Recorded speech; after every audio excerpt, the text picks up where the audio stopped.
Bago po ako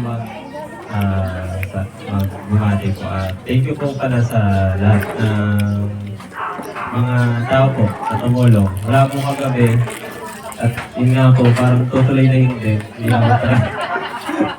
Hindi na po namin alam gagawin. Pero yung mga tumulong po talaga kahit bumubuhos po ang ulan, nasa amin po meron po mga nakakatan. Sobrang thank you po.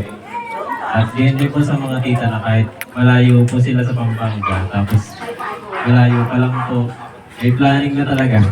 May GC po talaga na sobrang excited. Ayun po, sobrang thank you po sa efforts po, maging sa mga pastor po at sa mga teachers din po. Sa Central Praise po, kabuuan, sa Bukal, sa Lisito. Thank you po sa pag-appreciate na kay Papa. At ganoon din nga po, kung na-appreciate niyo po si Papa, sobrang na-appreciate din po namin ang amin. Papa, yun nga po. Lumaki po kami ng parang masasabi ko, ako, standard. Kasi ang hirap kapag, pastor ang ama, tapos teacher. Parang isang magawang, ingat na ingat kami kasi sabihin, pastor pa naman tatay mo, teacher pa naman tatay mo. So talagang ako po, ewan ko, basta lumaki na ako na standard. Hindi nakawala sa school, lagi on time, malinis ang polo.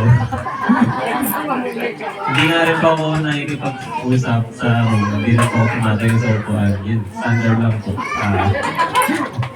Ayun po, thank you po sa Lord kay Papa. At ang message ko po sana, na-enjoy niyo yun talaga. Kasi pangarap po ni Papa talaga. Kapag-retire, kita ko naman po yung hirap ng pag-teacher kaya Papa hindi ako nag-teacher. Tapos yun nga po. Sobrang daming, kung baga po yung teacher noon, hirap na po ngayon kasi computerized na po. Minsan nga po, tinutulungan ko siya. May times po na talagang, dahil pares din po ako maghapon na ako ng computer, dahil nag-IT po ako ngayon. Hindi ko na po siya matulungan. Pero, minsan po nagugulat ako, lalabas ako mga 12 na.